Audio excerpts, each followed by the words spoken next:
He wrote, directed, and starred in El Topo and The Holy Mountain, but his Dune remains unmade. This is the story of an artist who never got what he wanted, but never gave up.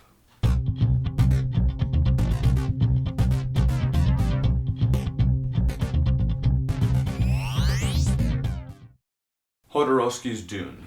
In my opinion, this is one of the best films of the year. The story outlines the maddening genius behind Alejandro Jodorowsky's vision for Dune, and through interviews we learn how it collapsed under its own ambitiousness. It seems to me like no matter what era we are in, there's always that one filmmaker who has a vision that's considered ahead of its time. Prime example is James Cameron and Avatar. Big difference though is that Avatar actually got made. But regardless that Jodorowsky's Dune never got made, what amazed me is how he still has this burning, fiery passion about him.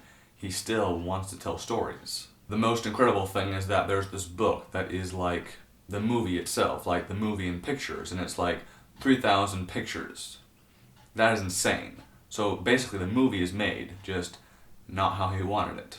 I can tell you right now, being someone who not only wants to make films for a living, but make them on a grand scale, this is one of the most inspiring films I've ever seen, and it's also just a really good lesson in how Hollywood works. From what I understand, there is a belief that Hollywood did not like Jodorowsky. He scared them because of his vision, his ambitiousness. They did not think the film would be commercial and that it would be too long. If you ask me, if a film has a good story and compelling characters, it could be 4 hours long or even longer, and it really wouldn't matter. It's also astonishing how many films were influenced by the designs made by the artists from Dune, because they went on to make films like Alien, Flash Gordon, Contact, Prometheus, etc. It makes me question what those films would have been like had those designs not been around. It's very interesting. I think everyone should see this film because it shows how a person with a dream and a vision as clear as anything I've ever seen can live through seeing it shut down and still be able to continue.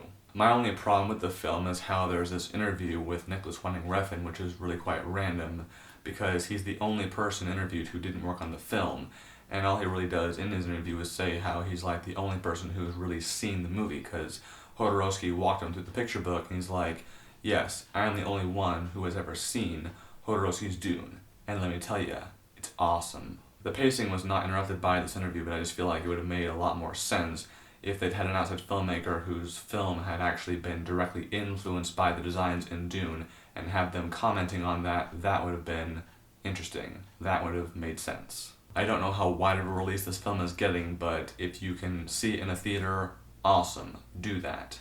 But if not, unfortunately, then you'll just have to rent it. But either way, see it. I give it 4.5 out of 5 stars. Thank you very much for your time. Have an awesome day.